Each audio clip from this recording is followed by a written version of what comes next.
Pastor कम, celebrity ज्यादा दिखते हैं आजकल लोग। मैं सबकी बात नहीं कर रहा हूं, पर मोस्ट ऑफ आप देखो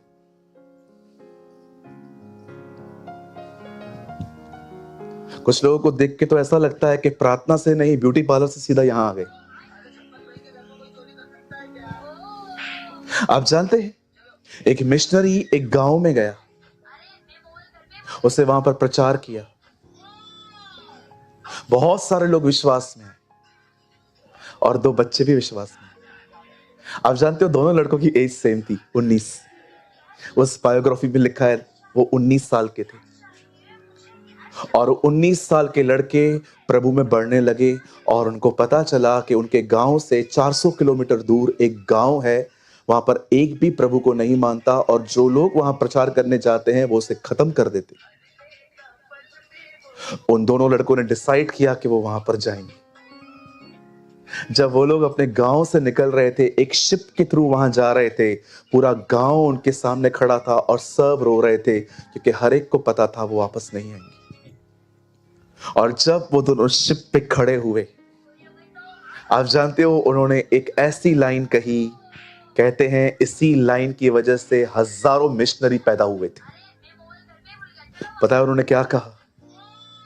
जब सब लोग उनको देख रहे थे और सब रो रहे थे कि ये वापस नहीं लौटेंगे, उन दोनों लड़कों ने खड़े होकर कहा, होने दो कि वध किया हुआ मेमना अपने बलिदान का प्रतिफल पाए।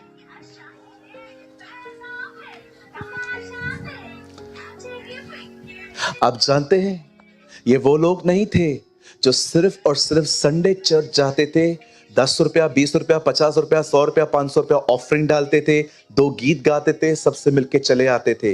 ये वो लोग नहीं थे। ये वो लोग थे जो जानते थे यीशु ने उनके लिए क्या किया है, इसलिए वो वहां पर खड़े होकर कह रहे थे, ये सब हम तुझे क्या देंगे, यहां हमारा जीवन है। इसलिए मैं प्रभु से कह रहा था, आज प्रभु आपने मुझे कहा है कि मैं आग के बारे में बात करूं, पर क्या तो मुझे कोई बता सकता है कि आग होती क्या है? प्रभु ने मुझे बच्चे दिखाए, देख ये वो लोग हैं। ओ, किसी को उठाना और गिराना सिर्फ आग नहीं होता, आग एक ज़ील है, आग एक पैशन है।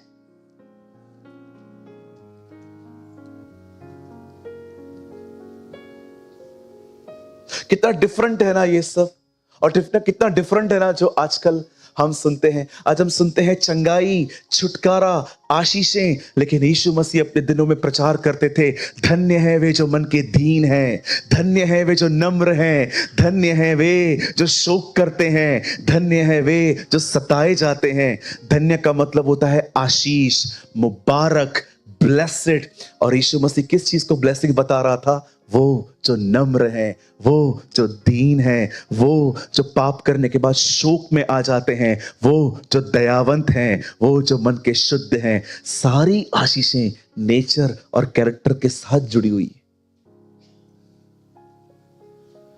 कितना डिफरेंट गॉस्पेल है ना ये। आज मैं प्रभु का एक वचन पढ़ रहा था जहां लिखा था चिंता मत करो। मैंने आगे पीछे पढ़ा, मैं हैरान हो गया। पहले लिखा था धन को स्वामी मत बनाओ, बाद में लिखा था किसी का न्याय मत करो, और बीच में लिखा था चिंता मत करो। मुझे प्रभु ने कहा, देख रहा है सैंडविच, तू लोगों की जिंदगी देखना छोड़ दे और पैसों को अपना मालिक मत बना, तू चिंता पे जय पालेगा। Oh amazing, read it. वो पहले कहता है धन को अपना स्वामी मत बनाओ, तुम 2 स्वामियों की सेवा नहीं कर सकते। उसके बाद वो कहता है चिंता मत करो, फिर वो कहता है न्याय मत करो। मैंने कहा प्रभु ये आगे पीछे आपने ये क्यों लिखा है? जो दूसरों की जिंदगियों को देखते रहते हैं और जो पैसों को अपना मालिक बनाते हैं, ये हमेशा परेशान रहते। तो इन दोनों चीजों से अलग रहे तो चिंता पे जय पालेगा। Wonderful, amazing Jesus. आपने देखा है कभी कभी खाली हमें पता चले हमारे बाजू वालों ने मर्सिडीज बैंस ली, लेके वो आएंगे, झगड़े हमारे घर में होंगे, सीधा बहने जाएंगी पति के पास, तूने किया क्या है? हाँ, वही एक रूम के घर में रहते। क्यों? क्योंकि आप दूसरों को देख रहे हैं। और दूसरे कौन से लोग परेशान रहते हैं? जिनको जो है उसकी में संतुष्ट नहीं है, और चाहिए, मला और पाहिजे, और चाहिए, और चाहिए.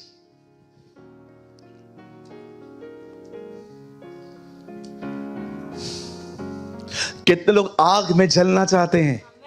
Come on. कितने लोग ये जो चाहते हैं आपके अंदर आग जले? मेरा प्रभु का वचन कहता है, मैं क्यों आया हूं? आग लगाने. आग. सच्ची कहता हूं, आज आग है मुझ में. जॉन वेस्ली ने कहा, मैंने अपने आप को आग के बीच में रखा है ताकि सब मुझे जलता हुआ देखे.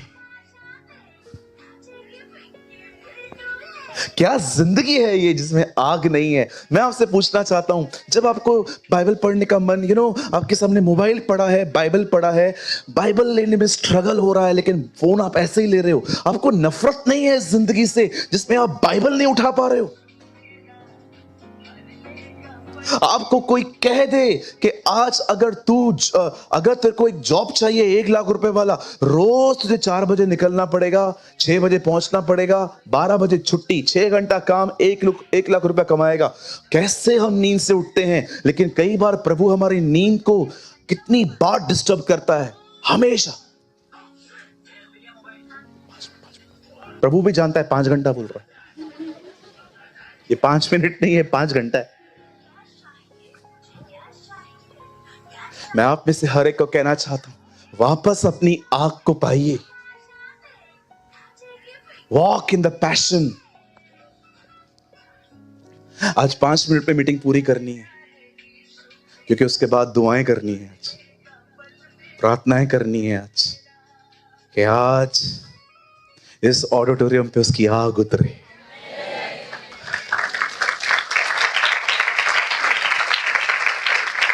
ओ मेरी तो इच्छा है आज जब आप इस सीढ़ी से नीचे उतरे ना, तो आपका नीचे उतरना भी इस तरह हो.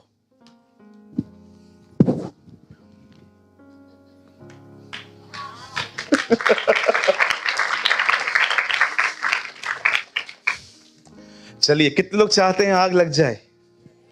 चलो अब प्रैक्टिकल बात करेंगे. नॉलेज बहुत दे दिया मैंने आपको. एक प्रैक्टिकल स्टेप बताता हूं. ये आग कहां आती है, ये आग कहां लगती है? आप जानते हैं, पुराने नियम में लोग सिर्फ होंठ आराधना को देते थे, पर पौलुस नए नियम में कहता है, अपने आप को जीवित, पवित्र, निर्दोष, निष्कलंक अपने आप को बावता हुआ बलिदान करके चढ़ाओ. यही तुम्हारी आत्मिक सेवा है. इंग्लिश में लिखा है यही वर्शिप है. पौलुस कहता है, मैं पुरानी वाचा का व्यक्ति नहीं हूं जिससे सिर्फ होंठ खुदा को दिए हैं, मैंने अपने पूरे बदन को आराधना में दिया है. पुराने नियम के सारे बलिदान मरे हुए रहते थे, लेकिन पौलुस कहता है मैं उसके सामने एक जीवित बलिदान की तरह गया हूं. यहां देखिए कैसे ये आग एक व्यक्ति की जिंदगी में आती है. आज से बहुत साल पहले परमेश्वर का वचन कहता है, रानी इजबेल और राजा अहाब के दिनों में परमेश्वर अपने नबी एलिया को खड़ा करता है. ये वही व्यक्ति है जिसकी आज तक फिजिकल डेथ नहीं हुई है. इसे प्रार्थना की थी, प्रभु मुझे मार दे, और प्रभु ने इसको आज तक जिंदा रखा है. एक दिन बाल के नबी उसके सामने आते हैं.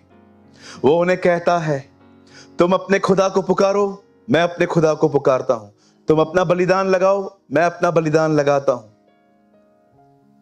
जिसकी आग आई वह सच्चा खुदा है. परमेश्वर का वचन कहता है, उन लोगों ने अपने बाल देवता को पुकारना चालू किया. पहले पुकारा, जब नहीं सुना तो उन्होंने खुद को मारना स्टार्ट किया, खून बहाना स्टार्ट किया, और एलिया ये सब देखता रहा, देखता रहा, देखता रहा. जब वो लोग थक गए, अब बारी आई एलिया की. पर आप जानते हो, एक काम एलिया ने बहुत डिफरेंट किया जो उन लोगों ने नहीं किया. परमेश्वर का वचन कहता है, इससे पहले कि एलिया परमेश्वर को पुकारे, उससे पहले लिखा है वहां एक वेदी थी, और आप जानते हो वो वेदी टूटी हुई थी. यहां देखिए, वेदी हमेशा मंदिर में रहती है। आप देख रहे हो मंदिर है ही नहीं। याद रखिए, वेदी बगैर मंदिर के हो तो चल जाएगा, लेकिन मंदिर बगैर वेदी के नहीं चले।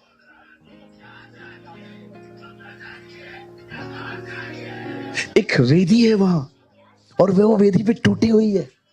पता है एलिया क्या करता है? बोलता है, सबको बोलता है, इधर आओ, इसकी मरम्मत करो, इसको ठीक से बनाओ। पता नहीं उन लोगों ने क्या किया, लेकिन बाजू से जहां टूटा हुआ था ना, उसको बनाया। फिर कहता है पानी डालो, पानी डाला गया। फिर बोलता है लकड़ी डालो, फिर लकड़ी डाली गई। बोलता है अभी दोबारा पानी डालो, फिर से पानी डाला गया। अब बोलता है बछड़ा रखो। जब उससे बछड़ा रखा, स्वर्ग की तरफ देख के कहता है, अब्राहम, इसहाक, इस्राएल के परमेश्वर। याकूब नहीं, इस्राएल। वहां याकूब वर्ड नहीं है। देख, ये वेदी यहां है, अपनी आग भेज और प्रकट कर। मैंने ये सब कुछ तुझसे वचन पाके किया है। लिखा है, आमीन भी नहीं कहा गया था, आग आ गई। आप जानते हैं आग कहां आई? मरम्मत की हुई वेदी। आप चाहते हैं आपके ऊपर आग आए? अपने प्रार्थना जीवन का मरम्मत करो।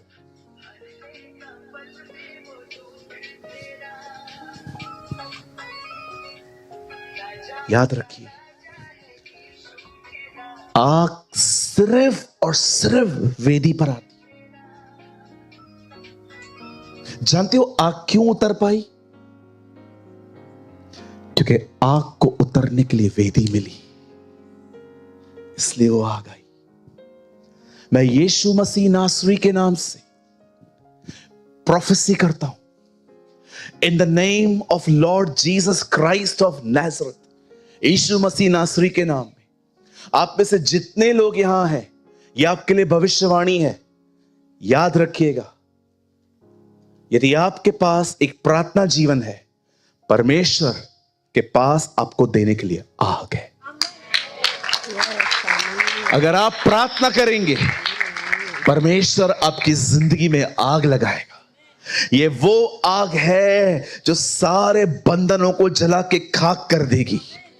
कभी ना भूलें, एक आग ने शद्रक, मेशक, अबेदनगो की रस्सियां तोड़ दी, और दूसरी आग ने लकड़ियों में से सांप को बाहर निकाल दिया।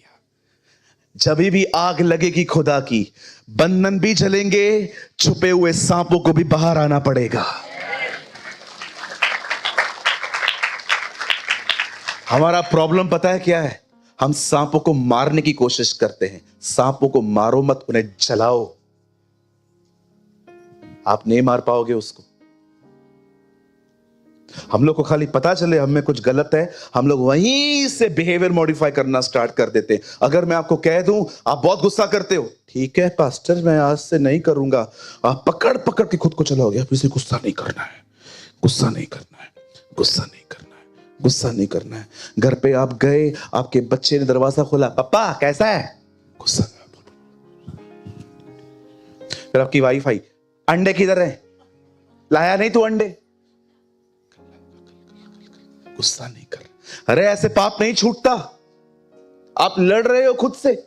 इसको पाप छोड़ना नहीं बोलते, इसको कहते हैं बिहेवियर को मॉडिफाई करना। थक जाओगे एक दिन। आप में से अधिकतर लोग यही करते हैं, और आपको लगता है मैं बदल चुका हूं। और जब कोई आपके कंफर्ट को खाली थोड़ा पिन मारता है, सब ये जो एक्टिंग थी डिसअपियर।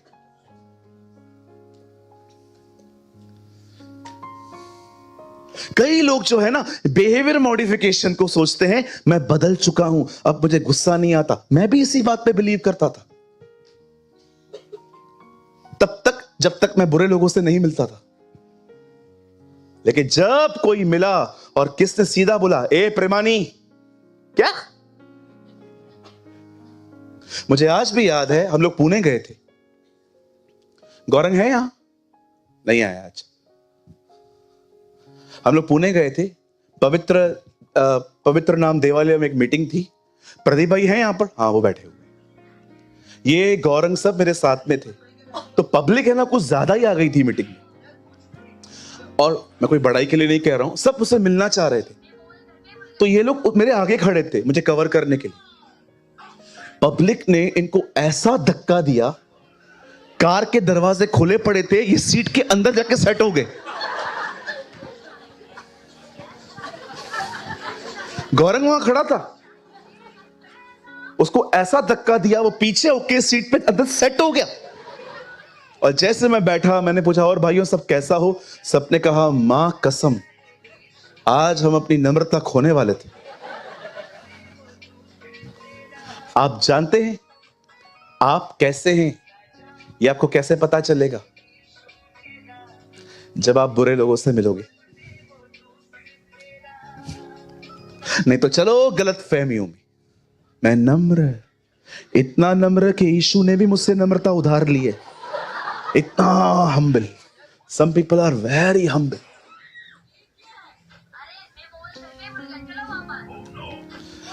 कहिए वेदी की मरम्मत करो, कहिए समय बर्बाद मत करो। बाजू वाले को बोलो प्रार्थना करो।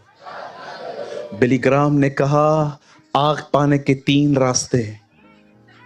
पहला रास्ता प्रार्थना करो, दूसरा रास्ता प्रार्थना करो, तीसरा रास्ता प्रार्थना करो। प्रे। लेकिन पास्टर कितनी टाइम प्रार्थना करें, कितना समय प्रार्थना करें? जानते हैं आपकी प्रार्थना 5 मिनट में क्यों खत्म हो जाती है? आपको बताऊं? क्योंकि आप में वचन की कमी है।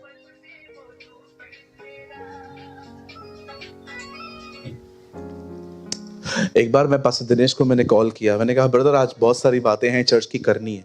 आधा घंटा 1 घंटा हम लोग ऐसे ही बैठे थे। हम लोग कहाँ पुणे साइड में थे, बातें थी इसलिए तो कर पाए ना। लेकिन कभी कभी हम 5 मिनट भी नहीं मिलते क्योंकि हमारे पास कोई टॉपिक ही नहीं है।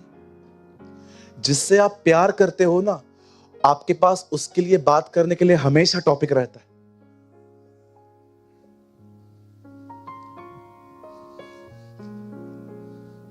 प्रार्थना वचन प्रार्थना को जन्म देता है, और प्रार्थना आग को ले आती है, और आग बंधनों को खाक और जला देती है।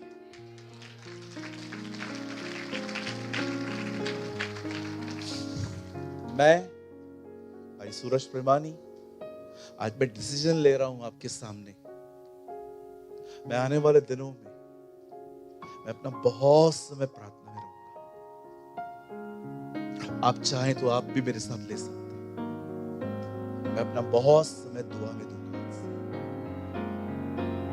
मुझे पता है ये मेरे लिए सही है। मैं आपको भी कहना चाहता हूं आज मेरे साथ आप भी निर्णय लीजिए और शुरुआत कीजिए आज यहीं से। आइए मेरे भाइयों बहनों, आज ये मेरा भरोसा है, आज मेरा ये विश्वास है कि जब हम अब कुछ समय आराधना और एक प्रार्थना करेंगे, ये मेरा विश्वास है कि आज परमेश्वर कुछ आपको देने वाले हैं। आइए मैं चाहता हूं तैयार हो जाइए।